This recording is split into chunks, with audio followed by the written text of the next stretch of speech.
Good evening, ladies and gentlemen. Welcome again to another exciting edition of The Third Round.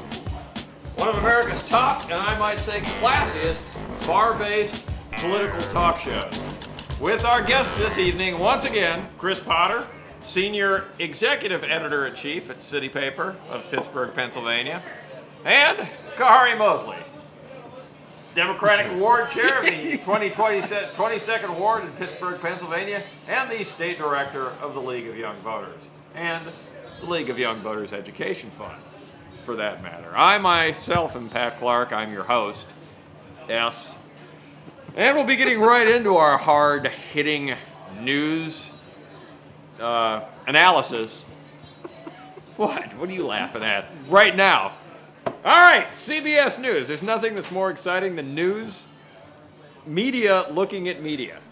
Yeah. So not that we're necessarily news media, but so today, this morning, Sunday morning, on CBS, Sunday morning, our own Pittsburgh, Pennsylvania was profiled. Talk a little bit about what you saw, because I was still asleep. Yeah, it was very nice. The city looked very pretty, as it always does, and they had the inclines doing They got the thing. defense thing. Well, they did have the little Steelers emblems. It didn't have defense, I don't think. But and then they were, Luke Ravenstahl, a young mayor in an old city, kind of thing, and So this was all about Lukey. largely about Luke. Yeah, and they talked a little bit about, they interviewed his wife, and she was, clipping hair and stuff. She said, sometimes I tell him, hey, how about you being mayor of Pittsburgh? Which I think is like. Absolutely. That ought to be the campaign slogan for the Ravenstahl campaign. How about this man being mayor of Pittsburgh?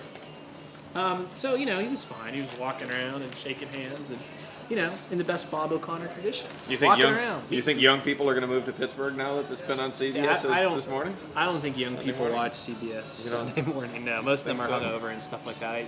I'm somewhat embarrassed that I was awake to see. They talk about housing? Actually. Did they talk about the downtown housing? They did not. No. It was issue free. I knew some people who had talked to the reporter, Joy Chen, I believe her name is, and I think they had some expectations that this was going to kind of nail Mr. Ravenstahl's hide. Taking the gloves off. Yeah, but I mean this is CBS News Sunday morning. It's like Charles Carroll. Right, it's that thing that goes, and all that stuff, and it was, it just didn't happen. But Bill Beduto was on there, and he was his usual, amusing self, and talked a little bit about the challenges of being the guy who just 2 years ago was sort of the, the young maverick in the campaign, and now he's the, kind of the elder statesman, and suddenly he's against youth if he's running against Luke Ravenstahl or whatever. So, nobody looked bad. So we did not come off looking like a bunch of rubes and ne'er-do-wells. No, not at all. A victory for Pittsburgh. There we go. Yeah, set your standards high. The funny thing about these things is, they tell you visually. I mean, they tell you audibly. They say, Pittsburgh doesn't have a steel industry anymore. We don't have the steel. The mills left. U.S. Steel left 20 years ago. But then, 2 or 3 times during the course of this segment, they show, the giant ladles, pouring the steel. And it's just people are still going to walk away from that thing just remembering the visual of the giant, molten steel thing pouring into the furnace or whatever. It's just, it doesn't matter, what you say. It's what you show on TV that matters. And so people are still just like, wow, I guess they still got a steel industry in Pittsburgh. So, but other than that, I have to say, it was, a city with high technology, new stadiums sprouting up all over. The whole thing. Yeah, it was, so, it was, nobody looked bad, let's put it that way. Well, that's good. And that's the main thing. Well, anything else other than CBS News national coverage happening in the race this week? The mayoral race, the highly competitive mayoral race. The Penguins thing, I guess I would say, is the Well, the big Pens issue. thing. Yeah, the Penguins thing. Yeah, I regret that we actually have to give voice to this as an issue in the mayoral election. I mean, Why? the fact, Why is that? Well, the fact that our governor is spending, I don't know, like of the last 30 days, 29 of them talking to Mario Lemieux, who I might add was a strong supporter of Rick Santorum. It's true. Seems to me to kind of be a waste of time, but we're all allowed our own priorities, and God bless the governor. I watched the hockey game yesterday, enjoyed it very much, but there are people that have to get to work taking public transportation that may well not be there. Yeah. And I would guess that might be a more suited issue. But nonetheless, how about that arena battle, huh? We gonna keep them Pens? My prediction is absolutely yes, we will. And probably by the time many people watch this thing, assuming that any of them are, that it will. Oh, it's Wednesday.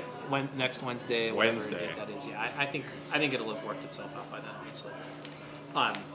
But on the other, I mean, I think God knows, a lot of people have said this, and I think there's some truth to it, that if this were a Philadelphia team, we would never have gotten to this point, because Governor Rendell would have looked out for a Philadelphia team in a different way. I mean, I think there's probably a certain amount of legitimacy to that. On the other hand, this is a pretty good deal that they've put out there for the Penguins. Arguably, I've heard it argued that it's a better deal than either of the other two Pittsburgh professional teams got.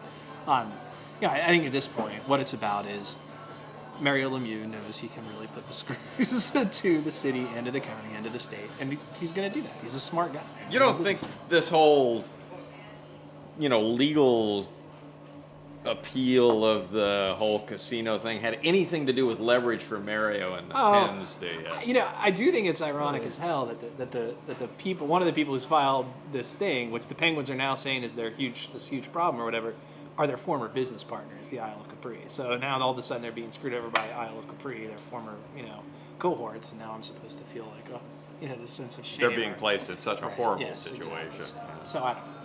What do you think, Khari? I'm curious about your take on those issues. Well, I mean, obviously, it's become, a political football, no pun intended for all the hockey fans in the house.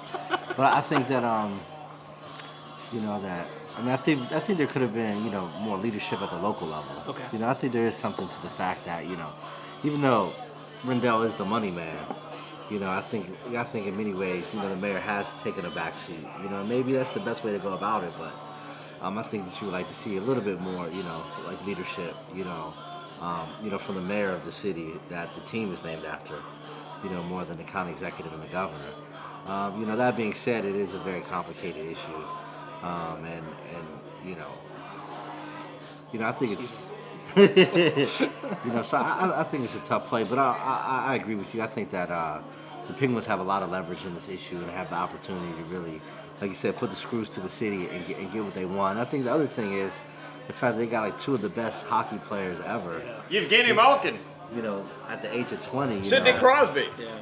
I think that Armstrong dude. He won the game. I think that's the yesterday. other bargaining chip that they have as well. I mean, I think they have the opportunity to win, 4 or 5 Stanley Cups in the next 10, 15 years. Right. They're more credible than the Pirates when they say that stuff, because when the Pirates were talking that game, I'm holding my tongue there. But, the thing is, the thing that I found most fascinating is, all these people who are threatening to vote the elected officials out of office if they don't get, I'm like, you mean vote?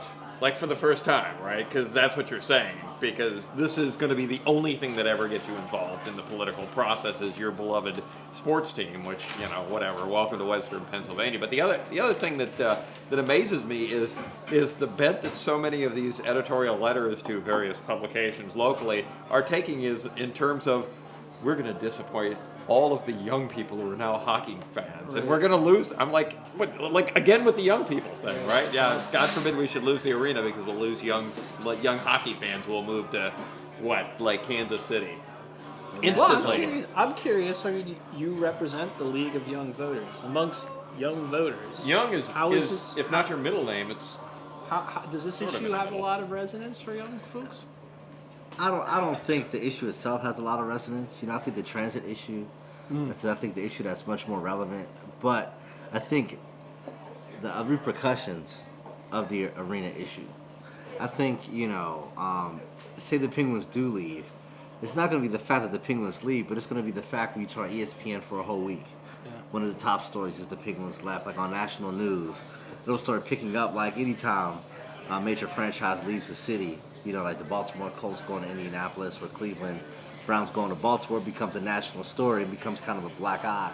So I think over a certain point of time, if the Penguins would leave, I think just the backlash and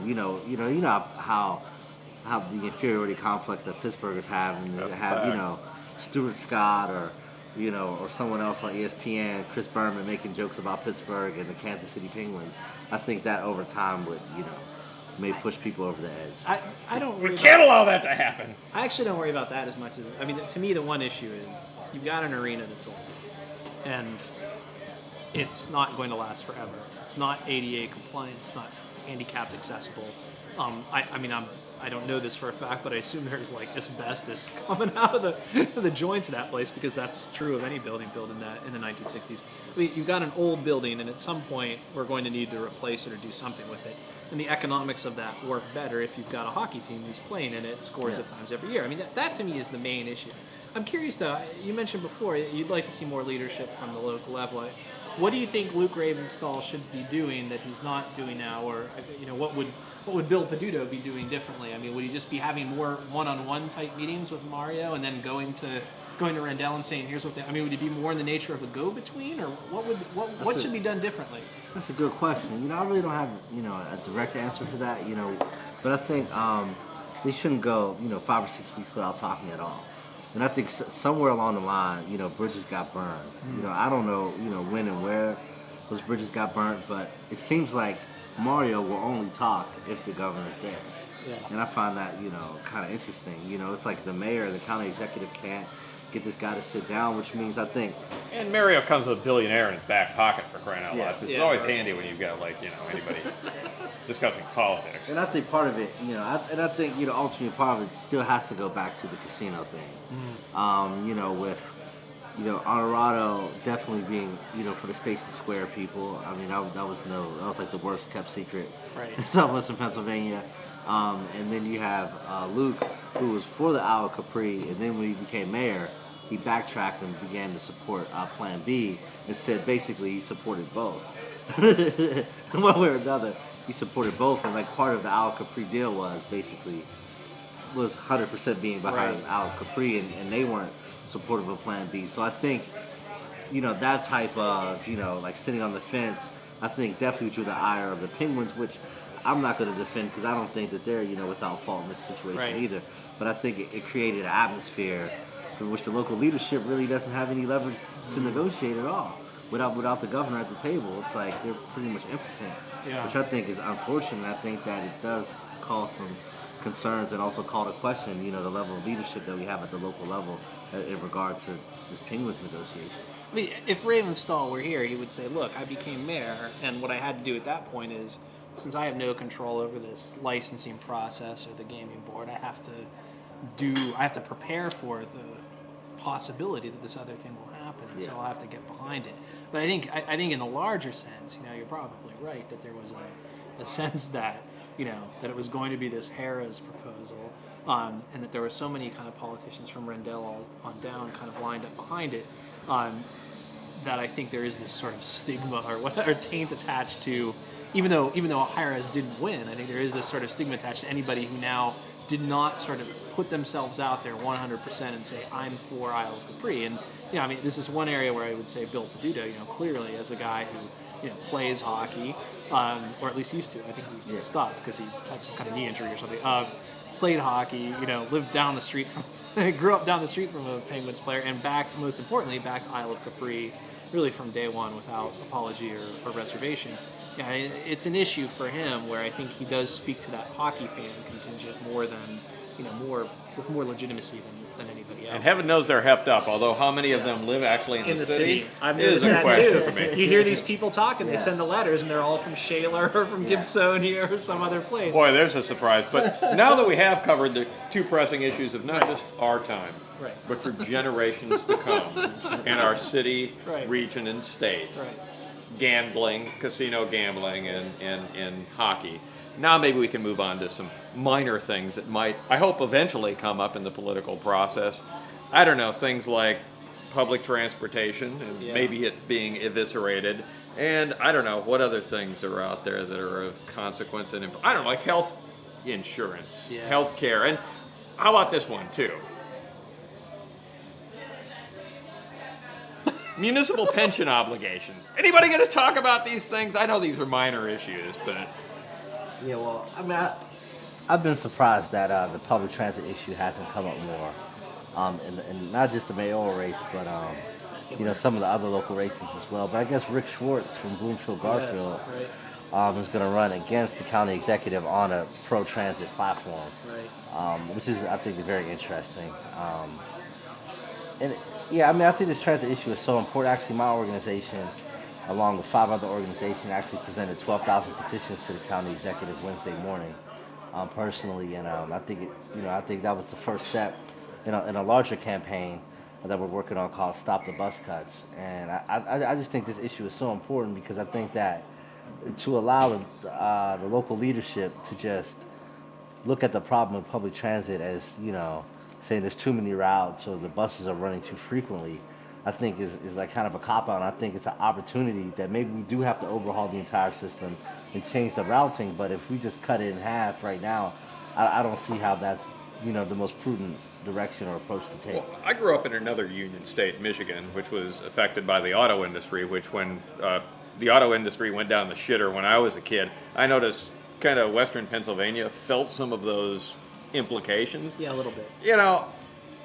I would think that in a good union city and state like this, when people talk about right sizing, folks might get out the pitchforks and like the torches and really set fire to some municipal buildings. Of course, I'm talking about in a political sense, but like right sizing is a whole lot of Republican horseshit. I'm like Ronald Reagan's dead, unless I checked the last time. But what Ronald Reagan understood, and we saw this in the PATCO strike back in 1981, the air traffic controllers, is it's different when it's a public sector unit because people perceive that it's their tax money supporting.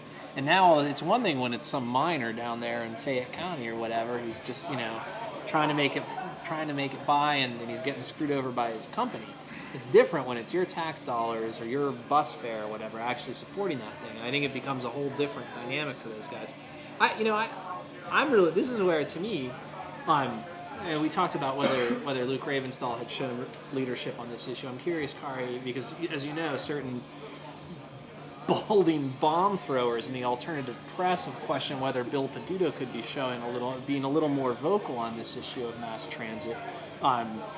In recent scurrilous columns written in scurrilous newspapers that are not worth the price you pay for them. I'm just curious as to whether, where is Bill Peduto on this issue? He has, in my sense, not been terribly visible. Is that something that's likely to change? I think one would hope so. And for the sake of the region, you would hope that both, mayoral candidates would come out. Both mayoral candidates and every single city and county council person. Nobody has done it. We're going to be losing. There are elected officials, and I know some folks in the state legislative delegation took real exception to some comments that I think Steve Bland made about a month ago about where's anybody out there in the elected sector. Some folks have really been. Chelsea Wagner showed up at all the hearings. A lot of elected officials have really been paying attention to this. But those are folks who aren't running for election this year. Yeah, I think that we need to call on all of the elected leadership. But I think the most important piece of it is Dan Arnold. Yeah. Who's totally backed these things. Well, who ironically today, Post-Gazette, had an absolutely, I will say, I would call it a prescient and insightful article by the former county executive, Jim Roddy, had he not just sort of on the cutting edge proposed something that, I don't know, a guy at a pseudo-fellowship fellow named Khari Mosley had posed a few years ago, which is a regional transportation authority, which you said would be a good idea in 2002. God bless him, Jim Roddy is now coming to it and pushing for that in a Post-Gazette article today. Yeah, I definitely think that's, the right direction to go, but I think there has to be the political will. Yeah. And I think that, so often people in Pittsburgh kind of sit on their hands and wait for things to happen. I think this is an issue where the public has to, I think they have to make it an issue as important as the pay raise and say, look, if our elected leadership can't find a way to dedicate funding for public transportation in a region that wants to grow, in a region that wants to keep more young people, a region that wants to grow jobs, a region that wants to, grow the infrastructure. How can you do that, when you have a second-rate public transportation system? All the great cities in the world have a first-class public transportation system. It takes leadership. Right. And a region that wants to do all of those things, grow and add jobs as a region. We talked this game about it. I have to say, this notion that Ed Rendell is going to save this thing with this oil company franchise tax, which, first of all, no state has ever tried to levy anything like this. It's a tax on profits of the oil companies. No state has ever tried to levy something like this. So that the minute it passes, assuming it ever does, assuming you can get past the opposition in the legislature, that the oil companies are going to fight it in court. And So these you're are claiming companies- this is a trial lawyer setup. I think Everybody's this- going I to make just think money this over is a there in the complete courts. farce. I think the answer is, and it's touched on by Jim Roddy's piece today. It's touched on by the work that Khari has done in the past. And it's touched on the fact that one of the things that when Rendell convened a commission about this last year, it said one of the problems we have funding mass transit is the local share isn't very high. If you look at on a percentage basis, what the local folks Well, the city of Pittsburgh pays nothing at all. Right, and the problem is that you've got these. We did a Not that the story on city this. necessarily should. Right, exactly. But we don't. Right, The county and it's a underfunds bigger it, too. issue. Right, exactly. The county, and even more, we did a piece on this in the city paper a few weeks ago, and one of the people we talked to, we just kind of did profiles of transit, essentially. Here are people who, if these routes get cut, these are the people whose lives would be, affected by it. And one of the people we talked to was a woman who was an art student who was living in Cranberry Township up in Butler County and basically taken, I think it was the 13K or something like that, from Cranberry down into downtown Pittsburgh to go to the Art Institute. And what she said is, look, you think that Cranberry is this huge rich area where all the growth is, but not all of us are in that situation. Right. And if this route gets cut, I'm screwed. I can't go to school anymore. It's just there needs to be a sense where Butler County, which is where Cranberry is, just across that line, where Butler County recognizes that it's in its self-interest to start to pay the bills for this regional transit system. And until that happens, I think we're just going to be limping along like this because all the rural legislators don't see any reason to invest in an urban transit system. It's a city problem, and we don't care. Well, I find it ironic that I think it's good that Jim Roddy, Republican, stepped to this and stepped to it publicly. And former chair of the Port Authority. Absolutely. I think the other thing that's interesting that he talked about in terms of going forward with a regional approach to this is essentially the other person who's spoken to this as a public official and has done so openly is Jim Furlow. And Jim's taken a lot of slings and arrows to the backside as a result of sort of the first part of his article. The second half of the art, which may be fair and probably in some cases are, but the fact of the matter is we got to get shit done. We got to get solved this problem. And the second half of the editorial he wrote in the Post Gazette a couple of weeks ago said, by the way, we should have a dedicated source of funding locally to this. It shouldn't come out of the general operating budget of the county. And I'm sure this is something that he and Honorado have talked about, but I'll see him a local dedicated source of transportation funding and raising regional. Why is it that we have a regional asset development fund that defines the region as Allegheny County? Right. What's up with that? Right. I mean, if we need regional assets, if we need regional transportation planning, it would also seem to follow through that we need a regional level of planning, land use planning, the regional investment. They do this sort of stuff in Minneapolis. The Allegheny Conference took a whole bunch of people on a plane a few years ago to go look at, with a magnifying glass what they did in Did they take the Minneapolis. 28X to the airport and they went? I'm just curious. No, but I personally hitchhiked. There's the problem right there. Yeah, but don't worry. Allegheny 28X, Conference, it's going to be covered, there. pal. It's going to be all right. But why is nobody talking about the regional approach? I mean, one of the things that one of the other media projects we worked on not long ago was the Gaia Suda program on WDUQ. Bracken Burns, who has something to do with the SPC, said, yeah, we need to raise taxes. Nobody else will say this, but I'll say this. And we need to look at this on a regional perspective. And he's one county down, so somebody in this game is willing to talk about this stuff. Yeah, I mean, I think it's funny. It actually reminds me of a joke that an elected official once told me that they ran into Pete DeFazio when he was still the police chief, and Pete DeFazio was saying, "Hey, I gotta talk to you later. I'm headed to speak on what's the problems of our region." And he's like, "Oh, what group are you speaking to?" He's like, the Allegheny County Association of Police Chiefs. And he says, well, isn't that part of the problem with the region that you're talking to the Allegheny County Association of Police Chiefs? The fact there's so many police chiefs in Allegheny County, they actually have their own association. Right. So I think, it just goes back to the fragmentation that we have in our region. And until, people at the local level, all the way up to the county and the regional level can understand that, having 132 mayors in Allegheny County isn't efficient or the best use, and some people are going to have to give up their fiefdom. The mayor of Wilmerding has to give up being the mayor of Wilmerding. So long as Wall doesn't get all the credit that's henceforth. right. That's but, what the issue is. It's essentially we as a region face something that is very rarely framed or phrased in my favorite phrasing, which is the whole yeah, this place is a shithole, but it's my shithole, damn it. Right. And, we've got to kind of get over that. We've got to figure out how we can kind of break up the fiefdoms and the balkanization of the region and really move forward. I think an easy step to that, an easy opportunity around this is around transportation planning and funding. Right. Yeah, the irony of this... Well, not easy, but... The irony of this whole situation is that, a lot of these municipalities, I always go back to this story of how Munhall got formed in the Monongahela Valley. Munhall got formed because the tax rates in Homestead were higher than U.S. Steel, which is operating the Homestead Works, wanted to pay. And so U.S. Steel basically had Munhall created as a separate borough where they could... A company town. Right, exactly, where they could sort of choose all the people they wanted to put in charge of stuff and make sure that they got themselves a lower tax rate on the portion of the Homestead Works that was in Munhall. So you have this situation where, I can't going believe back that 100 sort of years thing ago, would happen in this area. 100 years ago, you had all these little towns created for the benefit of development and for the benefit of the corporate elite or whatever. And now you have the same folks really kind of saying, "Oh, we need to get rid of all these things. This is horrible. This balkanization." Whose idea was this? Don't answer that question. Exactly. Right, exactly. So it's an issue, but I agree with you. There's certainly whether I tend to be kind of agnostic on some of this stuff.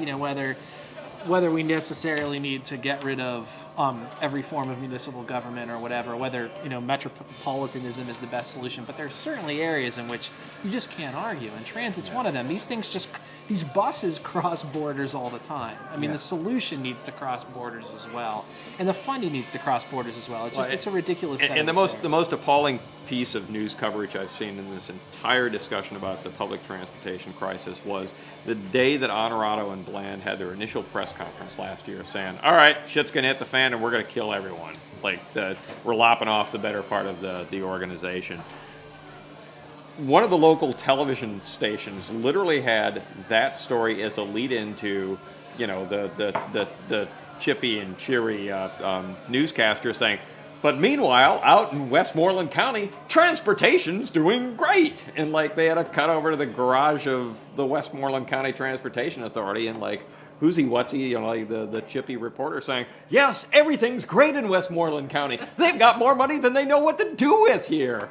I'm curious, was this story broadcast by WTAE, the news partner of the Tribune Review? I'm not going to make any allegations here because, frankly, I can't remember what I did last night. But nonetheless, I do remember this story.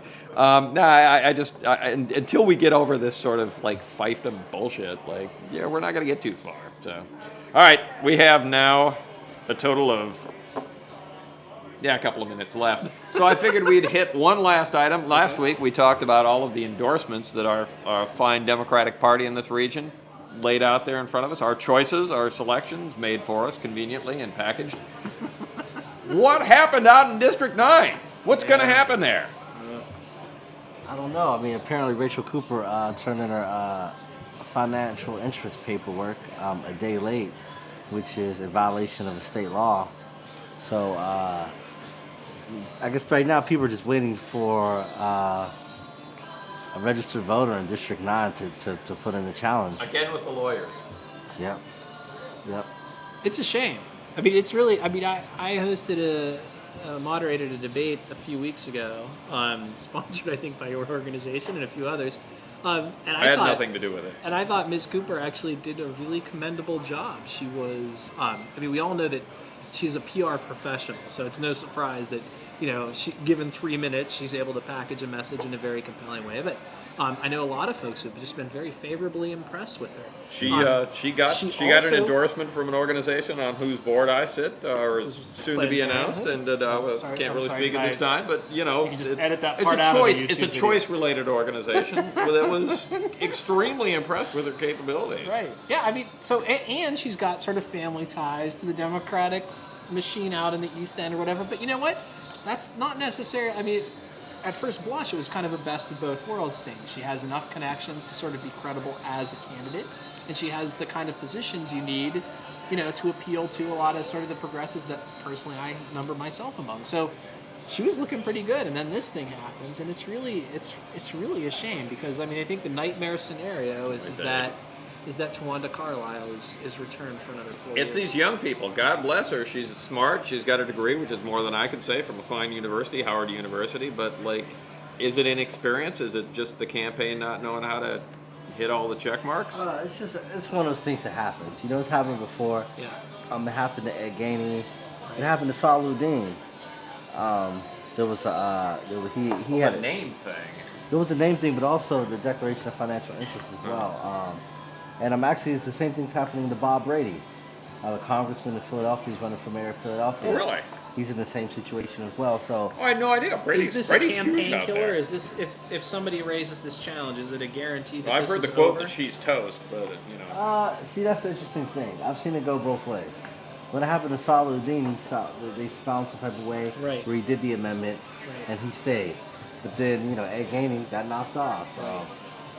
Even in Philadelphia, there's been cases where it's went one way, it's went the other. I guess it sometimes depends on, like, who's the judicial officer presiding over the case. Well, and I'll tell you another thing. It depends on when's the next reporting on campaign finance stuff? Just March before 30th. March 30th. Check your 31st. reporting in March 30th and see how much is in her bank account. Because if it's anything north of, say, I don't know, $10,000-$15,000, my guess is that she's going to continue in some capacity, and we'll have the ability So to do cynical, so. Pat Clark. It's all So about cynical. bucks and votes, baby. All right, and on that note, it's time for me to get back home and these gentlemen to get back into bed because they're not at all well. They've come out in spite of their personal health concerns. They've really wanted to speak to the very important issues here in the city, and they did it for you, the television viewer. Not that this is television, it's webcasting. But if you've just Now joined I'm us... really going to be sick. Yeah, I know. This is the third round here from high atop Polish Hill, right in the back room of Gooski's by the pool table. Anybody wants to join us next week for a round of pool?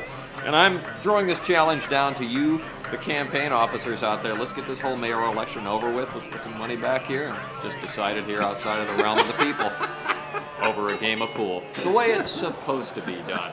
Thanks so much for tuning in, or what do you do on the internet? Logging on. Logging on. These blogs are fantastic, aren't they? Thanks and good night.